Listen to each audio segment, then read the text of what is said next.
Live from the top of the beautiful towers at Merle Hay Mall, all 6 stories of it, it's Faith Works Live with host Michael Damastis. And I'm so glad that you're joining us. It's Tuesday, it's Life Day, and I'm back. I feel like Lazarus. I was not in the studio yesterday, and I was in a very, very bad place. I was puking my guts out. And not during the show, though, so that was good. At that time, I actually felt like such a brave person. I tried some chicken and noodles, and everything went well. So here I am, alive. Welcome to the show. Yeah, that's awesome. But I haven't had that kind of... I was like, I got shaky and cold, and it was just, ugh. If you've ever been there, which I'm sure you have because you are a human, carbon-based life forms, we all kind of go through this, and it's not fun when it happens. But, maybe there's an essential oil for that. for our essential oil Nazis. I mean, evangelists out there. There's got to be, some kind of smell I could have smelled that would stop me from puking. But there you go. Hey, I am really glad that you're with us today. My daughter-in-law, Rachel Damastis, is in studio as well. And like I said, today's Life Day. And I want to ask this question.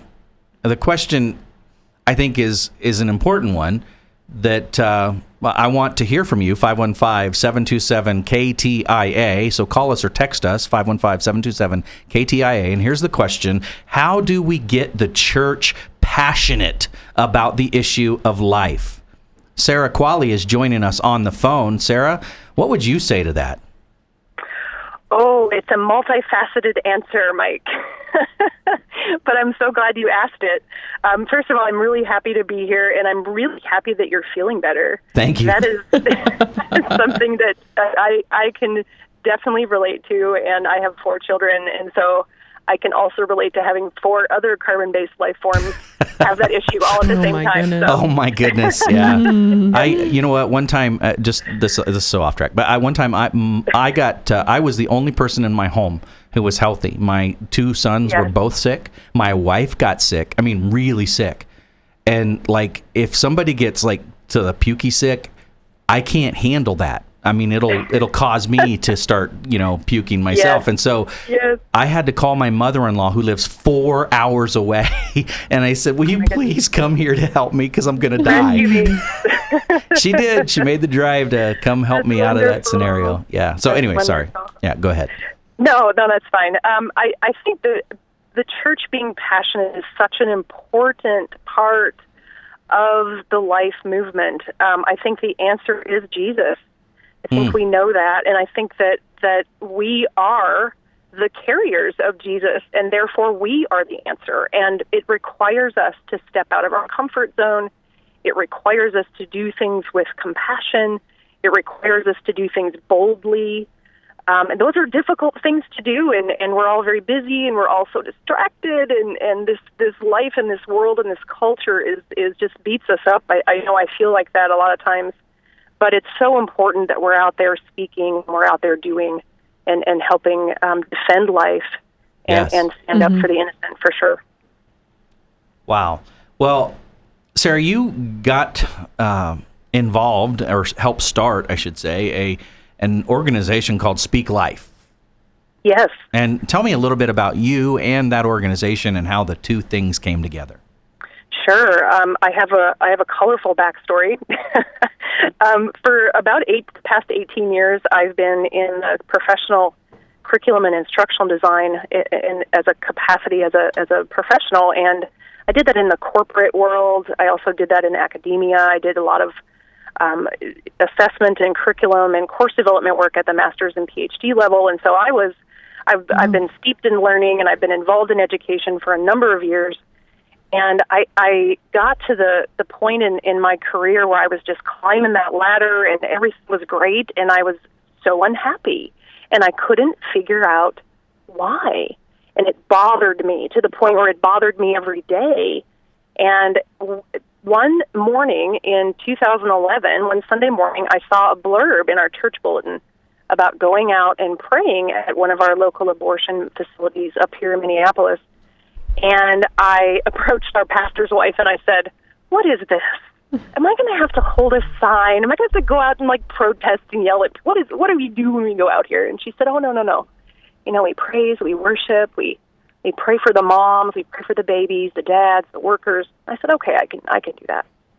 So it was a January in Minnesota, which was insane, right? Go outside and pray on the sidewalk in January.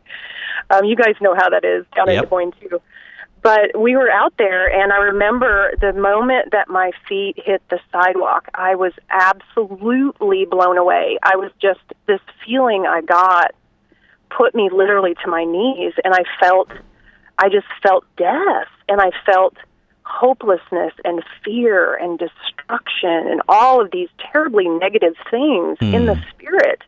And I said, "Oh my goodness, Lord, what is this? I have never, and I was weeping, of course, you know, I just never felt anything like that in my life." And I said, "How did this happen? How am I going here to pray at a place that kills children? What has happened to us? What are we doing?" And so I just had so many questions, and I didn't really know anything about being pro-life, quote unquote. You know, I just knew that I loved the Lord and that this was offensive to his heart.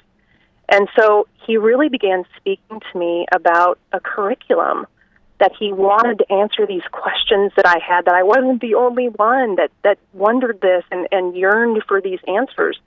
And so it became really clear to me over a matter of the next several months that he just wanted to bring something forward.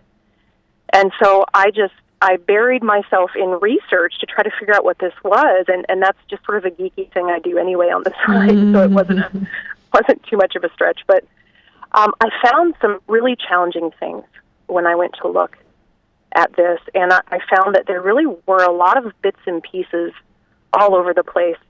And there really wasn't any cohesion. There wasn't anything to bring that together.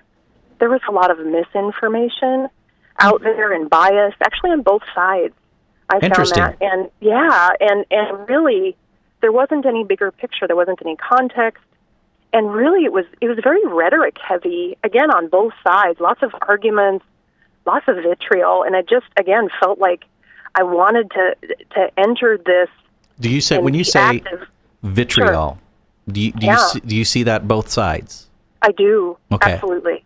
And absolutely. For our listeners out there, so just elaborate on what does a vitriolic pro-life, I don't even know what that means. So. Look like. Sure. Yeah, I know. And I think that I have become, or I was desensitized to it for a while until I really started to look at it. And that's one of the things I think our curriculum helps people do, is start to really make that clear. The word choice, the way things are communicated, the harshness of tone, the speaking the truth without the love. I think that you can look a lot of places and see that. Now, it's certainly not everywhere in the pro-life movement, but sometimes it's an interesting experiment, I think, to go and read articles from the abortion advocacy side, right, and look at those words and look at the way they make you feel and the type of emotions that they're intended to drum up in people, and then look at something from the pro-life side that actually does the same thing. Right. The agendas are different, of course, but it's the same, drawing of the powerful emotion, and I that's fine, and we do need to activate, and we do need to be passionate, as you stated so well in your first question.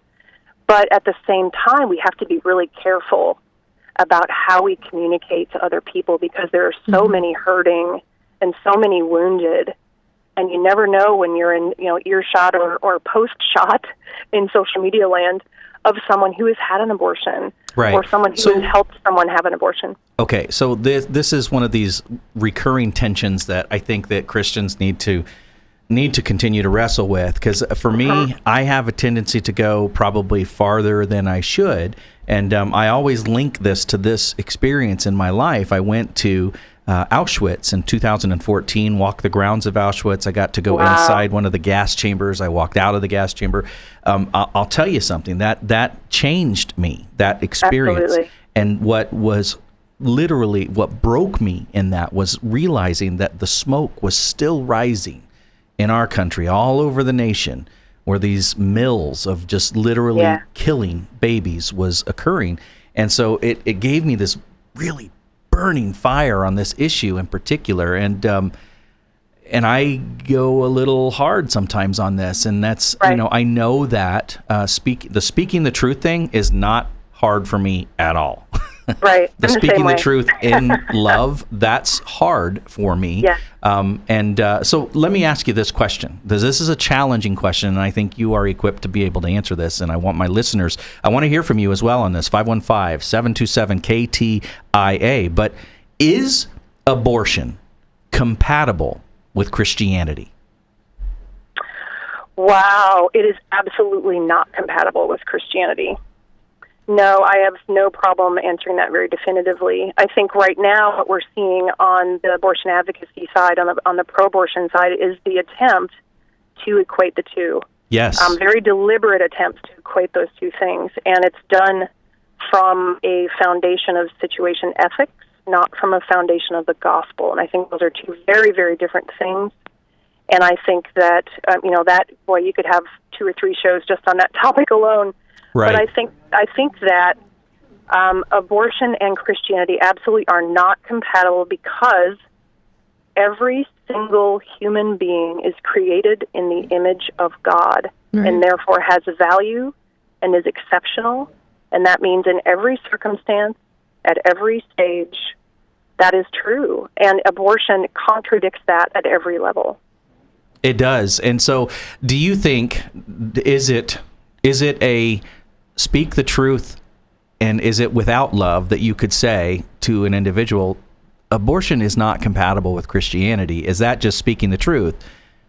And is it a loving or unloving statement to make, I guess? That's the question I have for you. Yeah, and I think it's a true statement that can be surrounded by love in the way that it's delivered. So there's context always in what we say and what we do. And I just want to acknowledge that speaking truth in love, I think, is one of the hardest things, if not the hardest thing, that Christians have to do, but it is the Jesus way. Preach, sister. I agree with you 100%. It is the Jesus way. Absolutely. And this is FaithWorks Live. I'm Michael Damastis, joined by my daughter-in-law, Rachel Damastis. We are talking with Sarah Qualley and Speak Life, and we're learning a lot of great things. I want to hear from you. Give us a call or a text. We'll be right back.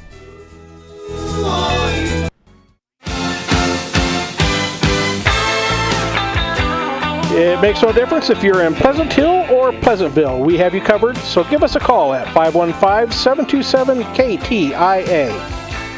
And you're listening to FaithWorks Live. I am your host, Michael Damastis, and my daughter-in-law, Rachel Damastis, is joining me in studio today, and we are talking with Sarah Qualley from Speak Life. And off air, we got a call online, and Sarah, I'd like you to address the caller. So, unfortunately, we were not able to communicate with each other. We weren't able to hear each other over the commercial break. So I know I'm not able to communicate with you now. So I'm so sorry. That's awesome. Hey, it's all right. It's live radio. Alicia called with a question, and it was a wonderful question. And so we're so thankful that she called. But maybe she'll call back. Yeah, maybe she will. Text, Alicia. Text us. We can get it that way for sure. There you go. Yeah, 515-727-KTIA. So, we were addressing the issue of if abortion and Christianity can coincide, and then I imagine that's what the call-in was about. But just to move on here, Sarah. So you've directed you've made this curriculum, and I didn't know if you could speak to that. Tell us a little bit more about it. Tell us all about it. Sure, absolutely. So I was talking earlier about some of the challenges that I found in doing the research and trying to find answers, and this feeling that the Lord did want to bring something forward for people. And what I pretty quickly identified in doing that research and really just praying and doing a lot of listening was that there was this need to build something to pull it all together. And it wasn't just the what, but it was the how and the why. And I think that is often what we are missing. So really getting at, what is this?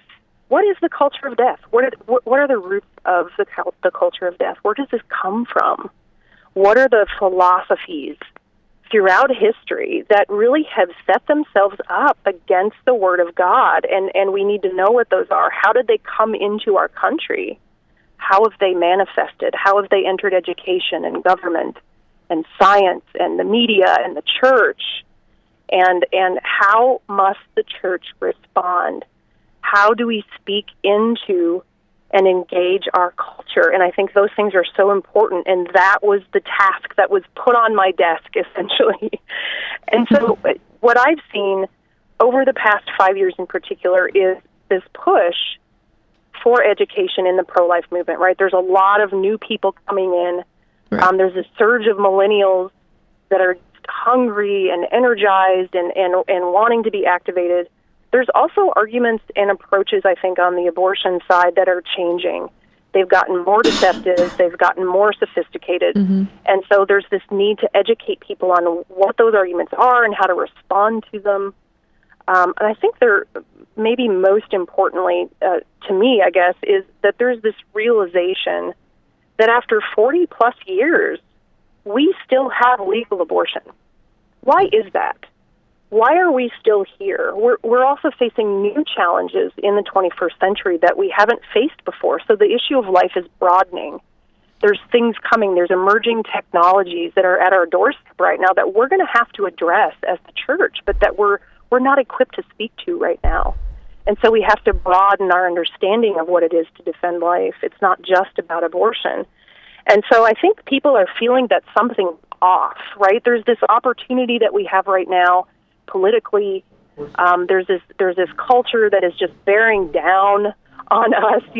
We're of course, our degree of persecution in America is very much different than the degree of persecution seen in other parts of the world. But in the degree that we are persecuted, and we don't know what to do about that. And that goes back to the whole issue of speaking truth and love and how to handle that. And I think what God has done over the last 5 years in the pro-life movement is really bring a lot of ministries forward that are serving up curriculum, right? And they deal with particular things that people are being activated into. So you have sidewalk advocacy, you have apologetics, you have campus outreach, you have post-abortive ministry. So all of these things that people are doing and going out and serving into, God has set Speak Life underneath that.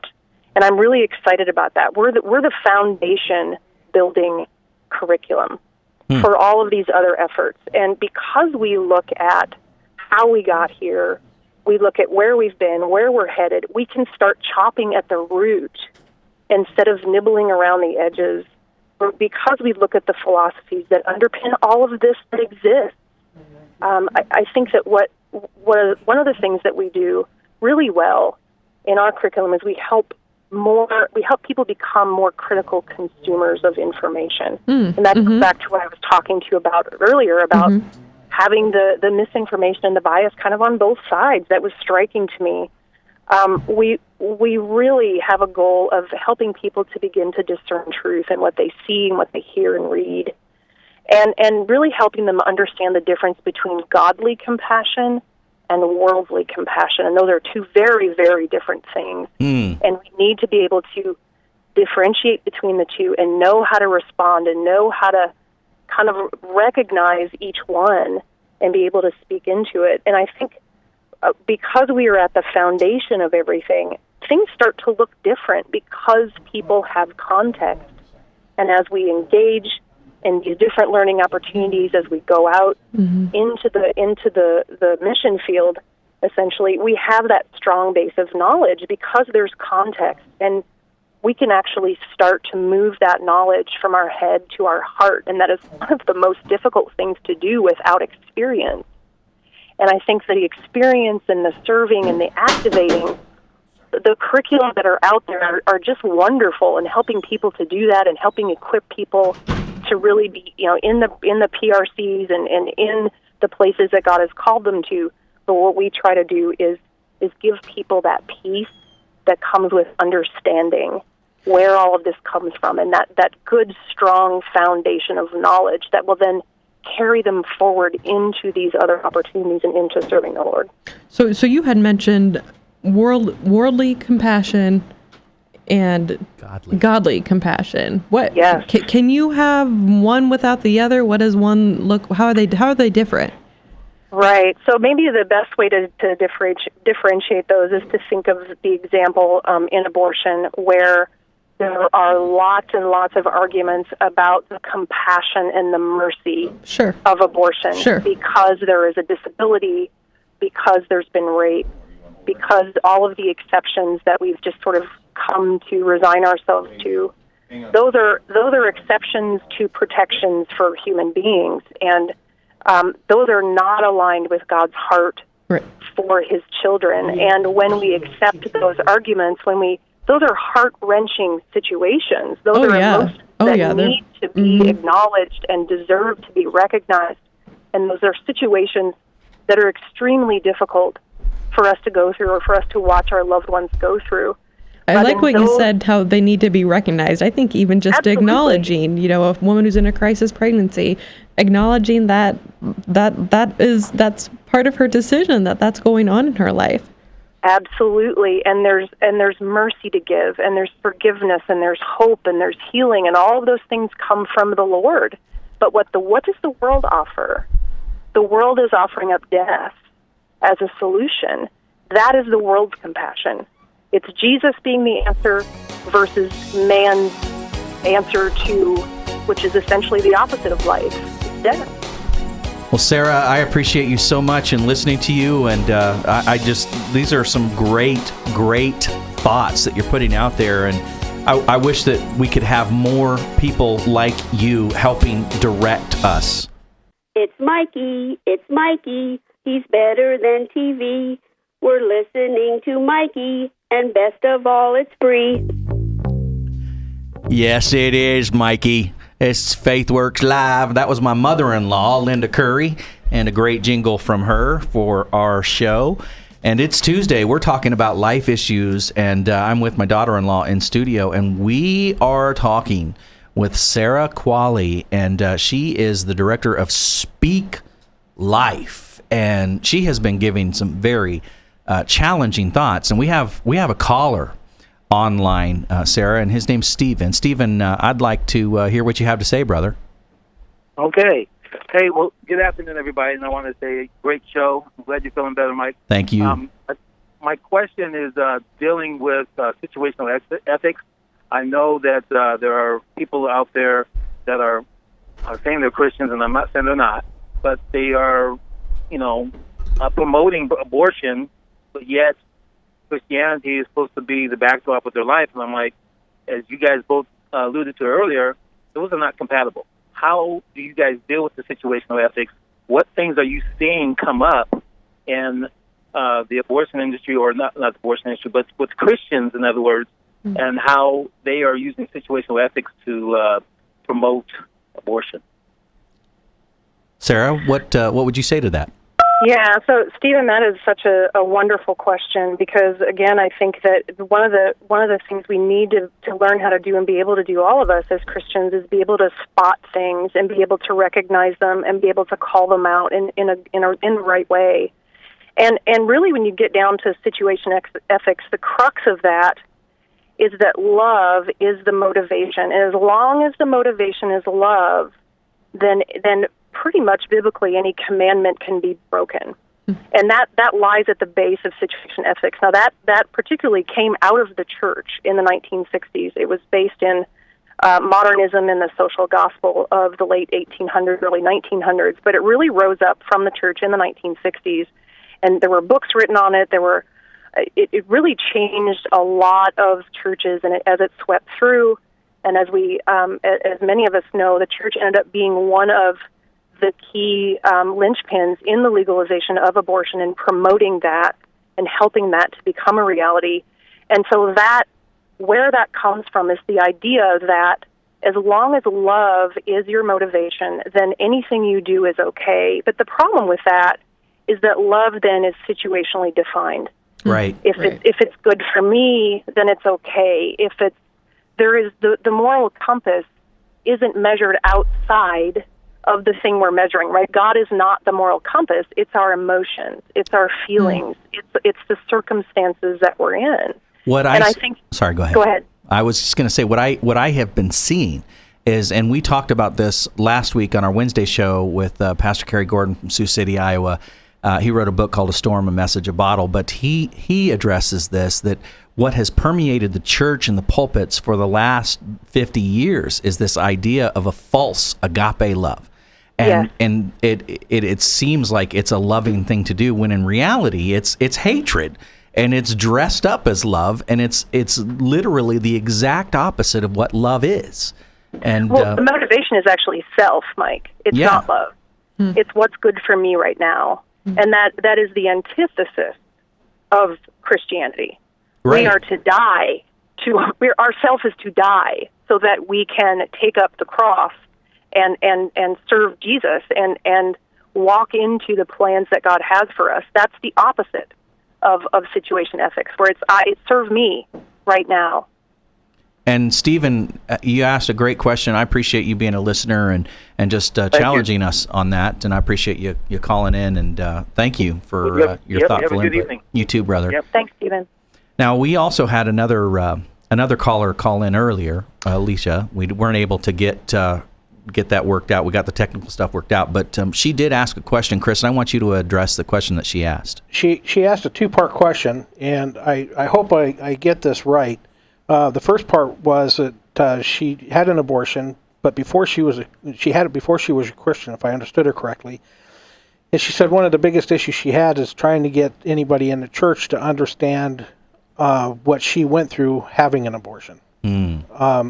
She said that she feels like that after she had one, as she brings it up, people don't want to talk to her or associate with her because she's done something so vile and evil. And the second part of the comment was when she went in to have the abortion, there was a group of people who were out there protesting and praying and begging her not to do it. And then after she went through the abortion, when she came out, nobody was there. And she said it would have been nice to have somebody to provide some sort of a comfort to her for what she had did. And I do hope that I got that correctly for Alicia, because it was pretty profound what she was saying. So, Sarah, what do you say to that young woman that feels like the church not only did drop the ball, but is still currently dropping the ball? She had this experience. She's obviously recognizing it wasn't the right choice. It wasn't the right thing to do. But I can't even talk about it. There's like this stigma. And what would you say to a young woman like that? Well, first of all, I would say I'm sorry. Definitely. I would say I'm sorry that we who are here to follow Jesus did not follow Jesus. I feel in my heart, and I feel emotional right now, but I just feel in my heart that pain that she feels because of that experience. And I think that when we hear those things, when we see what our reactions can do, and the damage that we can do when we shame and judge and condemn instead of show mercy and love and forgiveness, I think her situation is a perfect example of how we are not to live, right? What we are not to do. And so beyond just apologizing for that situation, and I think number two would be, I hope that she is getting healing. Right. For that, and I hope she is, Alicia, I hope you are seeking healing for that situation, and I hope that the Lord will put people around you that support you and that are champions for you and that come alongside you and walk with you. I think that healing after abortion is very important. It's not just about coming out of the shadows, so to speak, and coming out of that secret shame and talking about it. The reason I think that's so important is because one of the things that's happening in the pro-abortion movement right now is this idea, and it was actually a hashtag movement. I don't know if you guys are familiar with Shout Your Abortion. Yes. But it's the movement where women they came out and said, I will no longer be silent, will no longer feel shame. And that's a wonderful thing. But what happened with that is in exposing and shining a light on abortion and exposing that secret. What they were asking them to do was not repent, but they were giving them permission. Right. And there's a big difference between repentance and permission. And I think that the culture wants to give women permission to have abortions right now, permission to do what they want to do, permission again to look at self and put self first, career, whatever it is that they see in the way as an obstacle, then, to remove that. But in Alicia's situation, I think it's so important to bring that into the light, but then to have people to come around her to say, there now is time for repentance, and there is time for forgiveness. There is not time for permission, and then to go out and help other people get involved in promoting abortion, which is typically what happens. One of the things that happens to a post-abortive woman is that she feels like she needs other people around her to sort of make it feel okay. And so somehow if other people have abortions, then it was okay for her to have hers. And so there's a lot of danger spiritually in that. Right. And I think... I want to take a second just to address Alicia and tell you, Alicia, that there are people and there are places and there are ministries, and I don't just want to leave that in a nebulous way. I want to say first and foremost, one of the most tangible is sitting right next to me, my daughter-in-law, Rachel. They provide ministry at Agape Pregnancy Center to women who have had abortions, and they have kind of support group studies that you can join in with other women, other young gals that have gone through a similar experience to yours, and maybe even have experienced from the church some of the same things you have. And so I want to encourage you to call Agape Pregnancy Center, or if that's uncomfortable to you or whatever, there's another ministry, and we highlighted this a few weeks ago. But the ministry is called Restored by Grace, and it's right here in Ankeny, Iowa. And just go to restoredbygraceministries.com, and you will be able to get all the information you need about them. It's a specific post-abortive ministry that I think Alicia can really help you. And I just want you to know, Alicia, I like our guest, Sarah, I'm sorry. I feel bad that happened to you. And it shouldn't have happened. Yes. Amen. And it happens very, very frequently. And I've heard this many, many times. Yeah, and that's sad. It's awful. I think that when it comes to big sins like that, it's a challenge on both sides. I want to get this out in the open. I want to deal with this, but then you got people that feel very uncomfortable, and they make people feel terrible when they shouldn't. And so I'm so glad for ministries like Agape or Restored by Grace, and I'm praying for you, Alicia. And if you have a call or if you have a question or a text, give us a call or a text, 727-KTIA.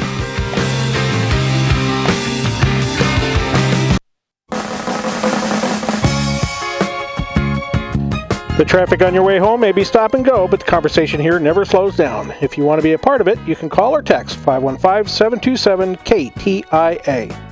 I'm Mike Damastis, and I am the host of FaithWorks Live, and joining me in studio today is my daughter-in-law, Rachel Damastis, and on the phone, we have Sarah Qualley from up in the Minnesota area, eh?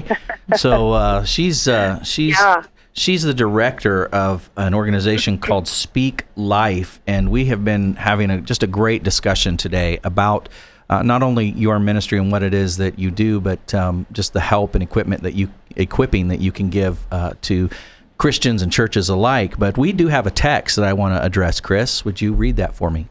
The text says, I have my own story that ties me so closely with this life issue. Thank you for being diligent every single week. This broadcast is such a blessing. Thank you. Hey, I like texts like that. That's a great text. That's awesome. And whoever you are, texter, you're my favorite person right now. So thank you. And we also have a caller online. And Tim, are you there? I'm here. And what do you have to say, my brother? Well, I probably, I know I work hard to try to be your favorite person, Mike, but I don't know if I'll rise up to that text level or not. Reese's peanut butter cups. Reese's peanut butter cups. All right, I'll keep that in mind. Now I know. I've been in and out because I went to the doctor's office, but so I couldn't listen for those few minutes. But I was been fortunate enough to meet Sarah a couple of years ago at a pro-life conference, and think we've become friends. I hope, Sarah. Yes. But yes. Mike, I know your church and our church and some others have done the Life is Best series, and those are great equipping series. And I've started to kind of delve into Sarah's curriculum, and I think it's a must.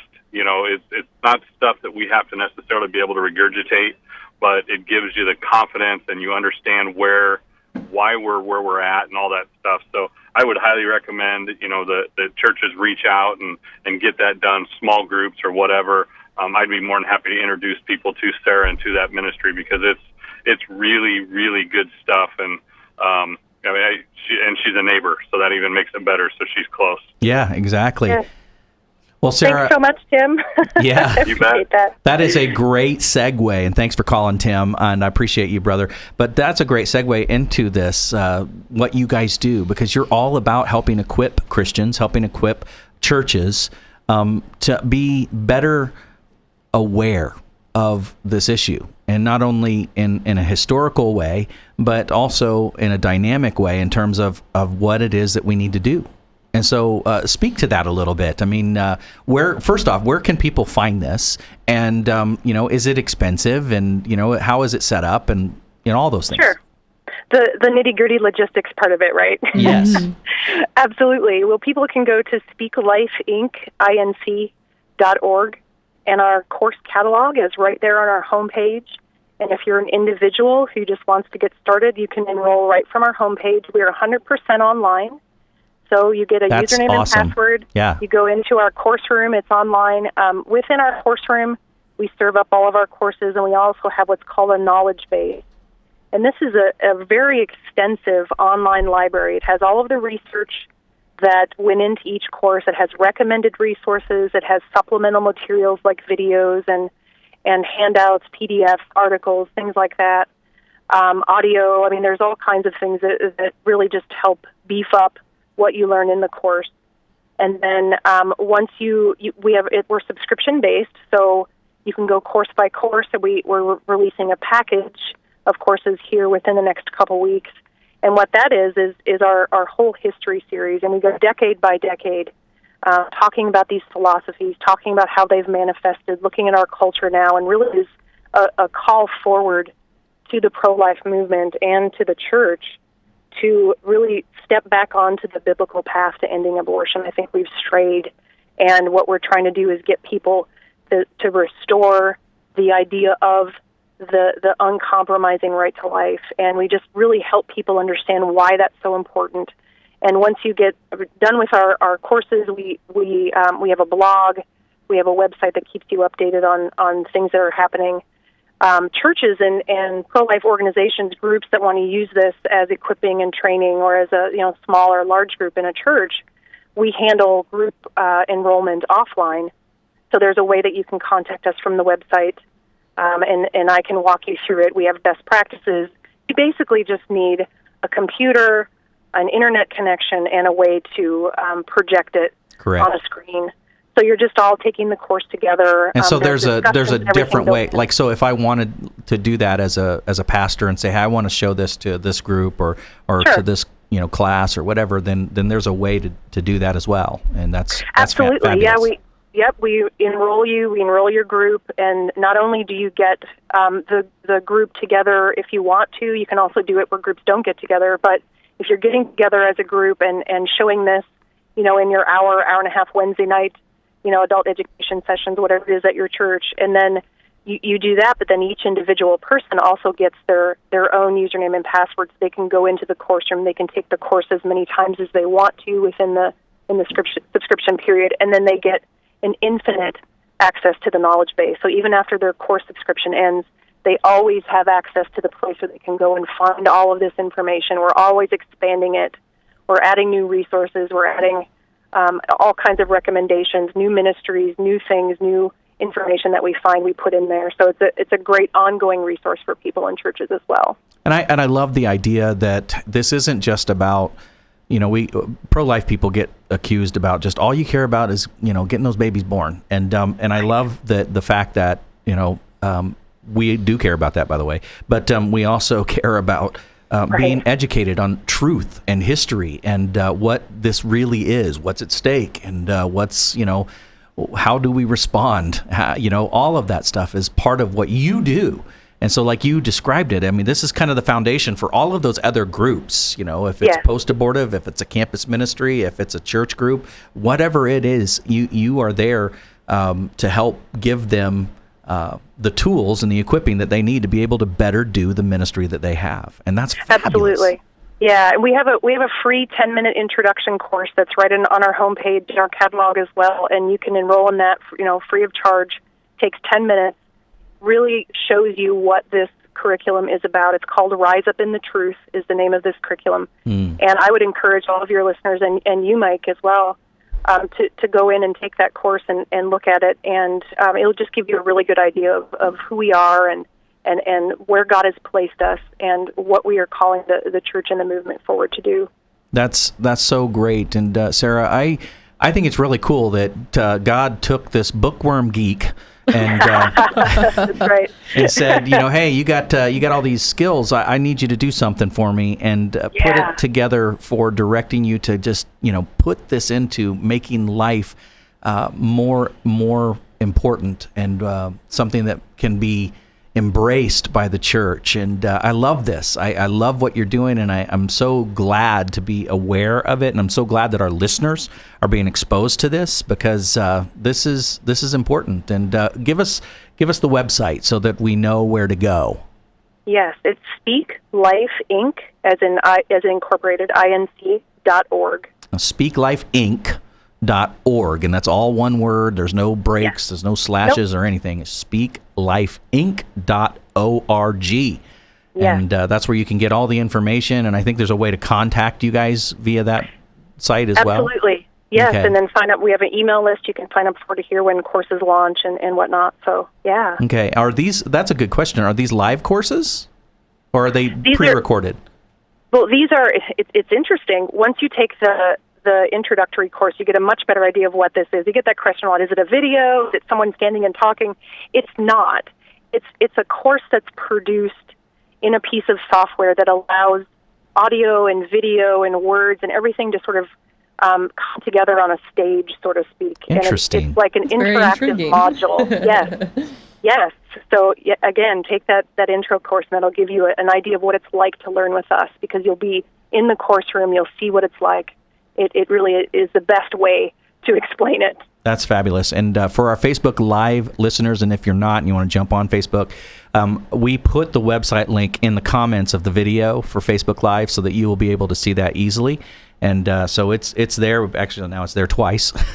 So anyways, just FYI, because we had people asking on Facebook Live, and it's there for you to actually just click and go to. And hey, Sarah, you are a great person, and I appreciate that you are doing what you're doing, and God's using you in the way that He's using you. It's good to know, honestly, that there are good people in Minnesota, and that, because it's a land of, Vikings fans, and that's a horrible, horrible thing.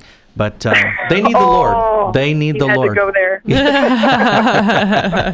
Hey, thank you for being a part of FaithWorks Live today, and I appreciate you and your ministry, Sarah. Thanks, Mike. It's been a pleasure speaking with your listeners today. I appreciate it. Yes, and you have a good one. And I thank you, the listener, for being a part of this discussion. And Alicia, just one more time, I'm praying for you, girl. I thank you for calling in, and I know that the Lord Jesus loves you, and He's there for you. So call back, get the ministry help that you need.